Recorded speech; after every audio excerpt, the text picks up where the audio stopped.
Kwezemidlalo, iqela leqakamba leli lizakuqalisa nemidlalo yalo yehlobo kwisithuba seentsuku ezimbini. Eliqela lizakuqala ngemidlalo vavanyo emine neqela laseNgilane eCenturion ngolwesine. IiProteas zizakuyibeka kwelokulibala imidlalo yazo ledlulileyo nalapho zingakhange ziqhube kakuhle khona.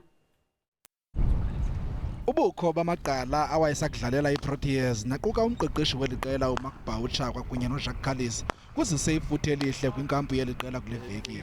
Nokapteni weliqela uFafduplessis uyangqina. You're almost in the position now where you sit and you go, why has these guys not been here for the last 10 years? You know, it's so important to have people like that in an international dressing room. And if you look around at international cricket, teams have got that, you know. Nanjengoko imimoya iphezulu kwinkampu yeliqela kodwa ukungaqhubi kakuhle kwalo kwimidlalo edlulileyo kwi-India neSri Lanka kubonwa njengento eza kufaka uxinzelelo kweliqela lasekhaya. Kodwa ukapteni uthi oko bakubeke kwelokulibala. We've been training very well. All the things is happening off the field that is good.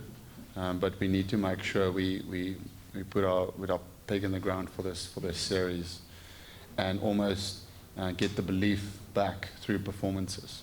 Ukhuphiswano luliqilima kweliqela kodwa kukhangeleka ngathi uFaf sele sazi ukuba ngobani abadlali abazakuqala kumdlalo vavanyo wokuqala neNgilane. Ukanti kulindeleke ukuba abadlali abali-11 abazakuqala umdlalo babhengezwe phambi kokuba kwenziwe itosi ngolwesine. Lo mdlalo kulindeleke uqalise ngentsimbi ye-10 kusasa.